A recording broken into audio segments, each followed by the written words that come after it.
So one of the things that we get asked really frequently when people see Swift Paws running around for the first time and a dog engaging with the product is it really safe? And that's a really good question because it is a rope and pulley system, and that line is moving, if you have Home Plus, up to 36 miles an hour, which is really fast. And the system and equipment itself has to be pretty powerful. And that's one of the reasons why we have spent so much time, effort, and yes, money too, and development cost to make this product as safe as possible and build in a number of safety features. So for example, rope burn, that always comes up. Oh, could they get rope burn if they step on it or if they grab the line or the flag? So we've built in a safety stall, which means that if your pup steps on the line or if they grab the line or the flag, it's going to sense that resistance and it's going to cut power to the motor. It'll stop all play for 5 seconds, then it'll check the environment again, and if it senses that that resistance is no longer there, it'll let you run again. So that is probably one of our biggest single safety features that is in place with all of our Chase Home Original and Home Plus series of products, so that you don't have to worry about that line causing a friction burn or a rope burn. I will say, however, this is a together toy. So people always wonder, can I just set it and forget it? No, this is a high impact activity and you should always be there with your pet. Not only because you have to control it, so you're controlling the speed and direction, but because you're always watching your pet, right? I mean, you would never want to leave your pet unattended with something like this because they might grab a pulley and start chewing on it, and it's not a chew toy.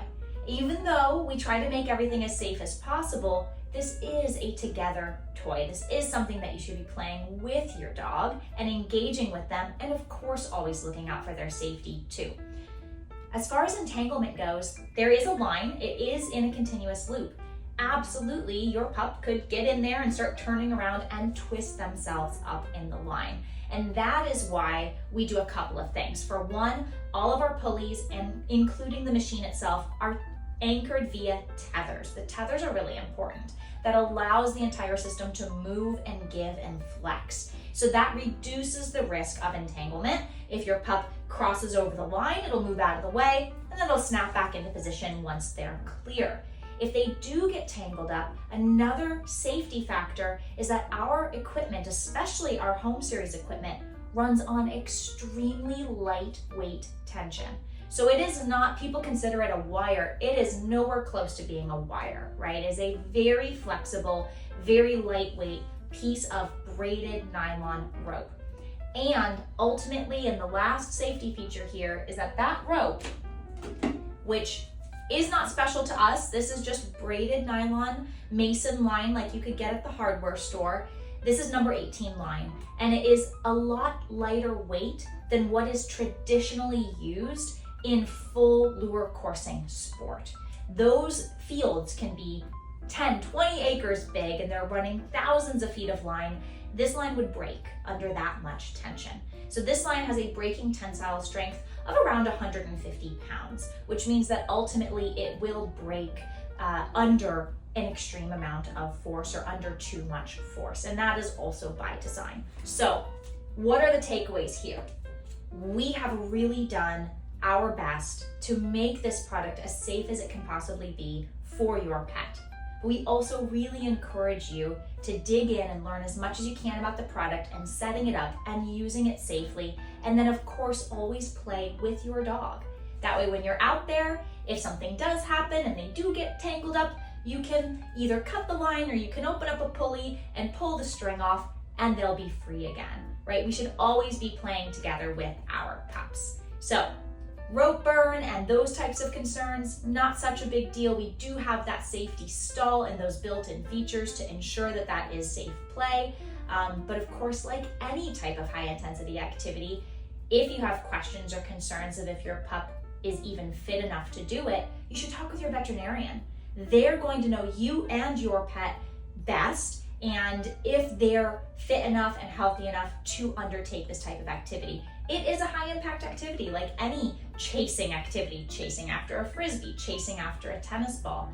And another point before I sign off on this topic, because I could talk about safety all day long, is the way that you set up and engage in the course. So We always say that you want to make your corners no sharper than 90 degrees. We don't want those dogs doing turns that are too sharp. That puts a lot of excess stress on joints. So when you're setting up, and if you look through our instructional materials and our videos, we're always saying, plan out your course first before setting it up, and then practice running it before you bring your dog out. And last but not least, the amount of time that you play is important. You should not play to the point of exhaustion. Every single one of our home series kits has a built-in 90-second play session timer.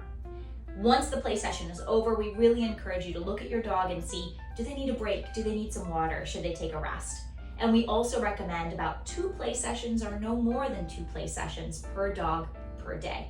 Now, if you have a really fit dog, maybe they can handle a little more than that, but I would really say start out with that first play session. If you think they've got a little more gas in the tank, go on and do a second session, but then really give them a break. Let them have a chance to take a drink of water, maybe even pack up the whole thing, because it's really easy to set up and tear down. Pack it all up, bring it inside, and really let them have a letdown period. And maybe if you want to do it again that same day, bring it out later in the day after they've had a really long rest. Final point, this is a super fun activity, and dogs absolutely love it. But it shouldn't be the only tool in your enrichment toolbox. This should be something that they really look forward to and that you look forward to doing together, and that is a special activity, but it shouldn't be your only sole source of wearing your dog out. You want to make sure that you're spicing up their routine with a whole lot of different things, and there are plenty of ways to do that include our products, but there's also plenty of DIY and free ways to do that as well. So that's it for now. Happy running.